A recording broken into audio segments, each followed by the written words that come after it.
Hey, this is Dave from metalepidemic.com. Thank you for checking out our YouTube video. Please feel free to hit the subscribe button below if you like this type of content, and we hope you enjoy the review.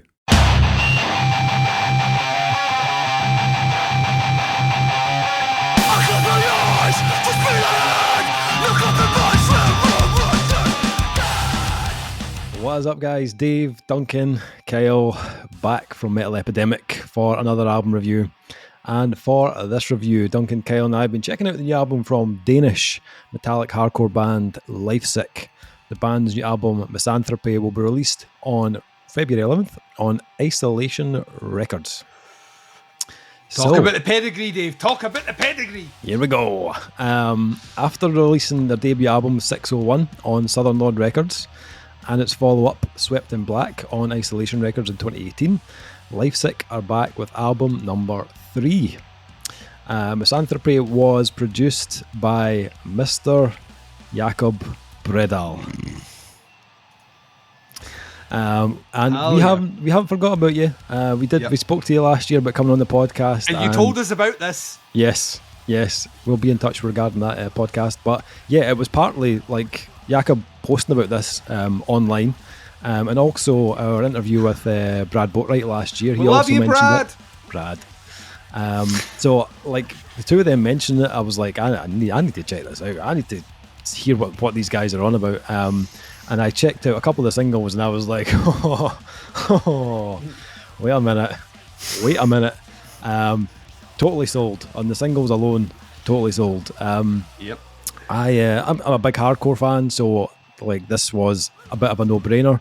And this is like, it does have a healthy dose of metallic hardcore, but these guys also kind of blend in a bit of grindcore, a bit of death metal, a bit of punk, a bit of power violence in the mix as well. So that excited me. And so far this year, like hardcore has been burning that fire. Here we go. It's burning year of hardcore. Every month, man. Like I know we're only 2 months in, but like January and February have been stacked with hardcore releases and really good ones. Like the stuff we've reviewed, like Gloves Off and Beyond the Sticks, Comeback Kid. We've also had like Slow Bleed and Age of Apocalypse. There's fucking so many of them. And now we also have Lifesick to add to that list. And fuck me, gentlemen. I mean, I like the singles, but this album is a goddamn barn burner. It is savage. No let up at all. There's no space at all in this album for listen. There's space for a breath. You cannot breathe while listening to this album. You just have to kind of hold it in for 32 minutes. I have rinsed this album so many times since it came in. It is like audio crack cocaine. This album is like, after hearing it, I was actually excited to go back and listen to the previous release, Swept in Black. And you can hear, like I listened to that and you can hear musically this, it's not too far away from the style they captured on that release, but they've tuned slightly lower on Misanthropy, so it feels a little darker, a little heavier in tone. But what I would say about this album is it's clear that the songwriting has also taken a step up. You know, we've had a few years in between the last album now, and it feels, you can hear that change. There's a bit more kind of thought throughout this album. The song structures are a bit more interesting. The flow of the album is absolutely perfect, but also the riffs. The riffs on here just absolutely rip your head off. Like, more infectious than the last album, and absolutely like bone-crunchingly heavy. It sounds like I think they're using like a Boss HM2, maybe mixed with something else. So you've got a kind of, it's predominantly known for more for kind of death metal, but it works really well with this kind of mix of hardcore and grind and death metal. This is one of those albums that will just get you completely amped up. Like, it is the equivalent of a bucket of coffee. Like, it is just so intense, man. Like, it feels intense, but it feels very like natural as well. Like I mentioned that like flow earlier, and that energy just kind of flows through the album. They said that there was no click track used on this album either, so it has that feel of a kind of live band just kind of going at it. I think that really helps deliver that intensity.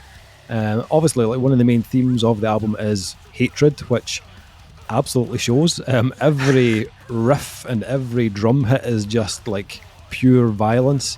But like aside from the relentlessness of it, the tracks are really interesting. You know, they never stay the same. They constantly shift. You know, change tempo, different rhythms.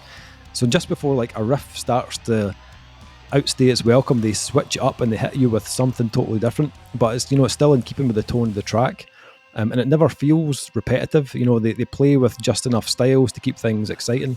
Lots of twists and turns. You know, from the kind of grind and blasts to those kind of slow, kind of decayed like hardcore riffs, and then when they hit that slow groove, by God, like it is unreal. Like just absolute stank face music from beginning to end.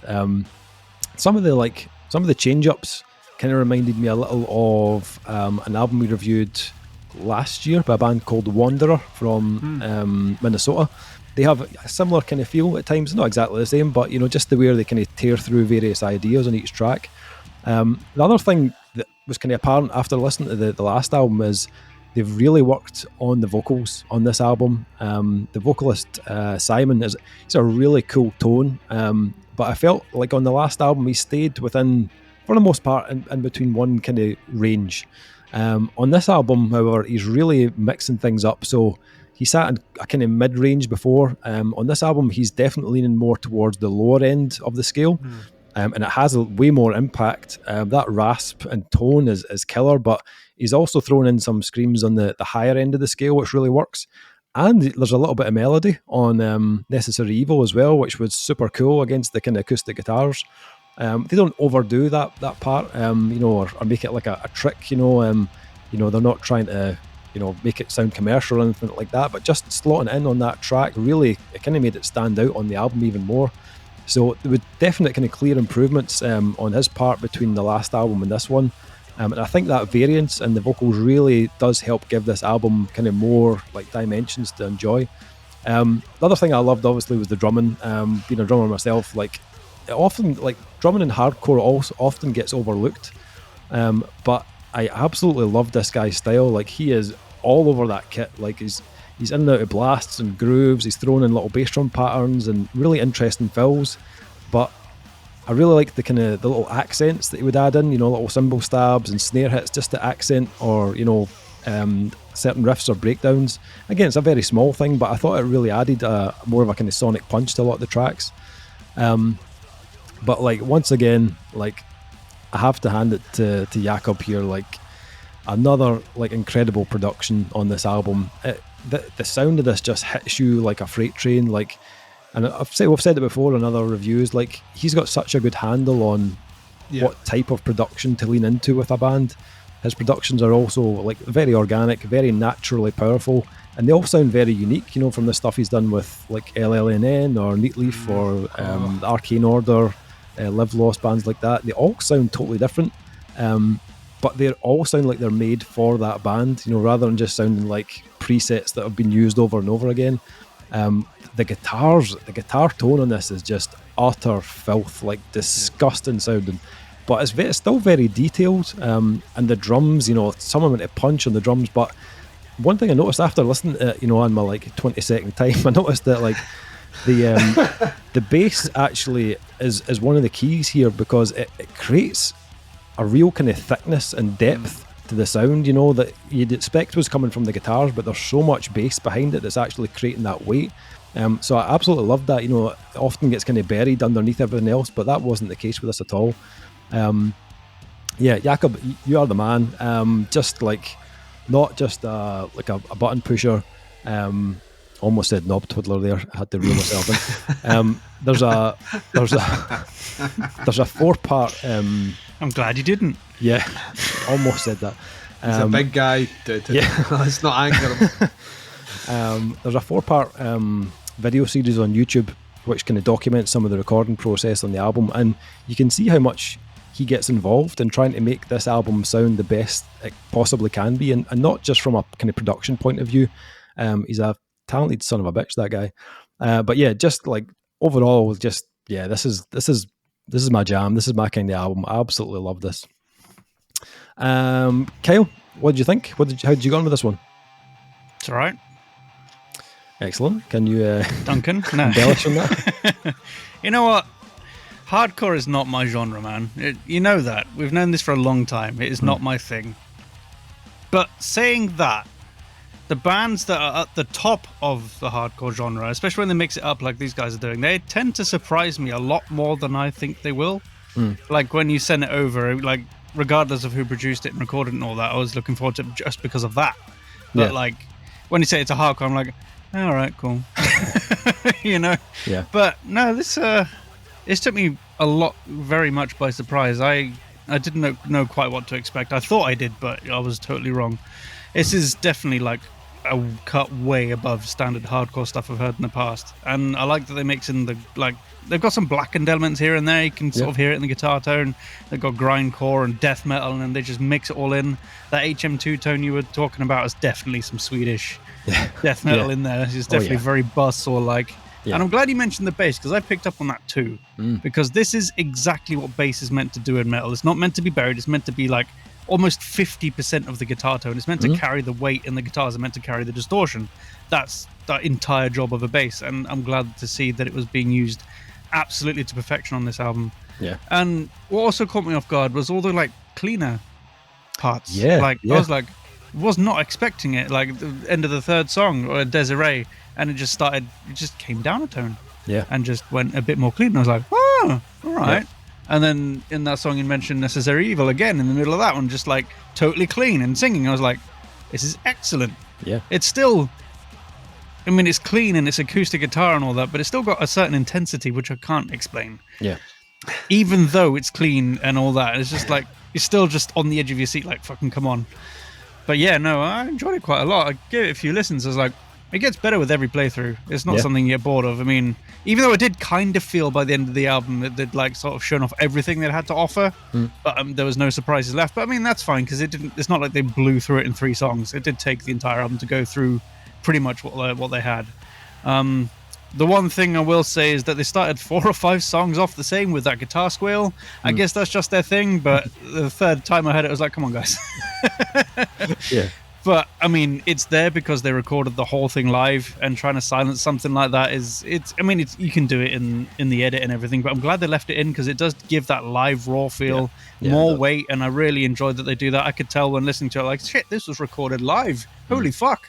Like, off the floor. These guys are sat in a circle playing off each other, and it really captures that energy, and I loved it about it. So, yeah.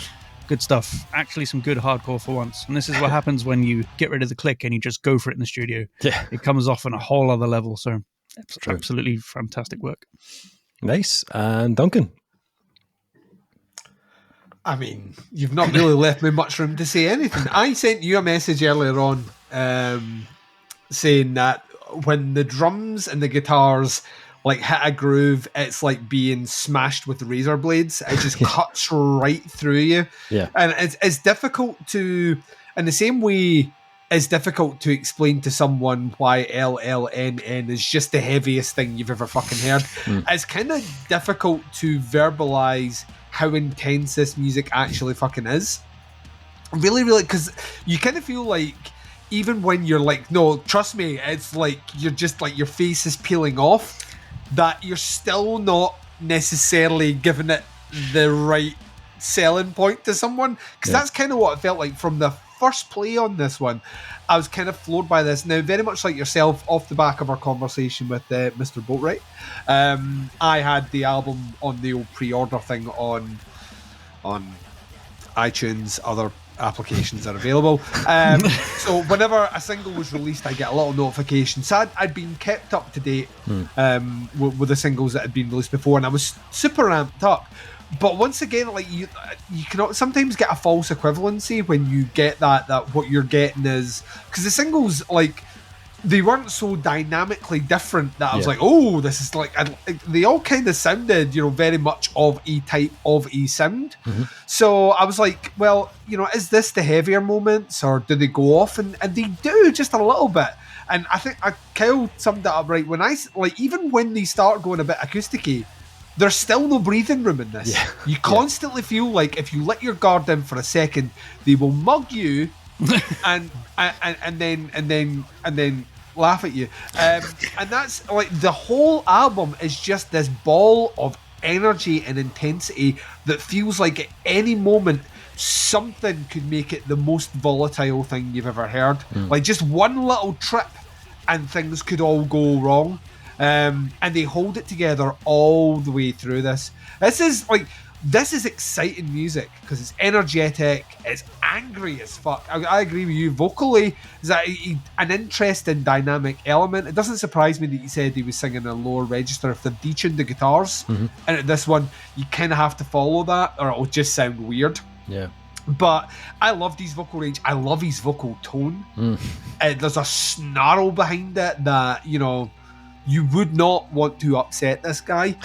The guitar work is fucking great. The riffs are memorable, they're punchy, they're punky, they're angry, they're metallic, they're just like fused together. The drumming is where this excels. The the drum tone to begin with is fucking gnarly, right? Yeah. And it's all real. Yes, yeah. And when you hear they'll be playing, they'll be getting mad with it, rattling through some riffs, and then it'll hit into a groove, and the drummer just seems to find a new level of intensity that just syncs up, and those moments are blistering. They're just fucking great. Production on it, I mean, he's it's nigh on flawless. At the moment, he's batting an unreal average, in that nothing we've heard from him sounds bad, and it's all completely different, and I love that. It's not just even that he's not using presets are fine. I mean, they can take a lot of the heavy lifting out, but every single production that Big Jacob's been involved with feels like, right, we're cleaning the desk, everything's, all the fucking faders and everything's turned off, and then we're building it back up from the ground, and I love that about it. There's not a lot of producers out there that would be necessarily comfortable with bands saying we're not playing a click track. There's a lot of producers that would be like, sit down, let's have a little conversation about that. By the end of this conversation, you see why you're playing a click track. But the fact the band trust him, he trusts the band, is a powerful relationship. He's almost like another member. Like, you watch the videos, that's what it's like. It's like an extra member of the band. It's a Ross Robinson effect. Anyone that's ever spoke about Ross Robinson comes out saying Ross Robinson is the official new member of the band, and you need that. You need the trust there as well, and I think that trust starts to become very easy when you're like one or two songs in and you're listening to it's the best shit you've ever done. And this is just fucking awesome. I mean, I cannot stress it enough. Very much like Kyle, I dabble in hardcore. It's not my preset default genre of choice. I like it. I probably like a lot more hardcore than I would like openly admit in a recording. But like this here is this is the stuff that it makes you get excited, because it gets all the hardcore stuff right. It does all this like proper metal shit, and it does it really right. So it's not just a gimmick thrown on the top. And then, like you say, you get these savage grind elements and blast beats and just fucking like uber gnarliness that kind of just washes through the tracks. And at no point does it ever feel like a misjudgment or like one step too far, guys? Everything just feels like, yeah, this is exactly what this song needs at this moment. Nay, this is what the album needs. And that's the other thing that I would say. This album is put together incredibly well. Like, just as you, even with the pinch, like Sim, you were talking about at the beginning, like, this album knows when to hit the groove, and knows when to hit the pace, and knows when to deliver moments which keep you interested as a listener all the way through. And that's really important. It's a short listen, a short, savage listen, but one that is like constantly keeping you on your toes and like instantly rewarding from the very first note right to the very last stab. This is fucking legit. Like, Denmark at the moment has the most fucking insane collection of bands that have released albums in the last 2 years. It is absolutely fucking scary. It's terrifying how good that, not a huge country, right? And just across, we've talked about whether it's Neat Leaf or LLNN. I want to say, was it Eyes are from there? I want to say Eyes are from there. Ghost Iris, just a fucking ton of incredible bands that are now like leading the charge, and all different walks of metal. And they should just keep letting either Stu Madsen or Jacob Brendel do the productions on them, and the world will sort itself out. This is fucking great. Yeah. Nice. Ratings for this new one from Lifesick. It's only 33 minutes, so this is an album you can play to death and not get sick of it. You know, believe me, I've tried and I'm still not sick of it. It just gets more infectious. Style-wise, like I'm sure you'll have heard other bands do similar stuff. You know what I mean? If you like bands like Nails or Merauder or Xibalba, stuff like that, you know, you'll recognise elements of this, but it's done extremely well by Lifesick. This is another one to add to the great hardcore releases of 2022. This is awesome. I'm going to go 4.5 on this. I really enjoyed this album. Kyle, what are you thinking? I'm going to come in marginally under you for a 4 out of 5, just because no reason. And, Duncan? Yeah, it's a 4.5. This is the tits, man. Nice. So this one drops on February 11th on Isolation Records. I will put links below to their Facebook, to the Bandcamp stuff, so you can check it out. Let us know what you think once you've checked out some of the tracks. Happy to hear your thoughts and opinions on it. That's the review. Thank you for checking it out. Much appreciated. We'll be back with another review very soon, but until then, take care. Speak to you soon. Bye, everyone.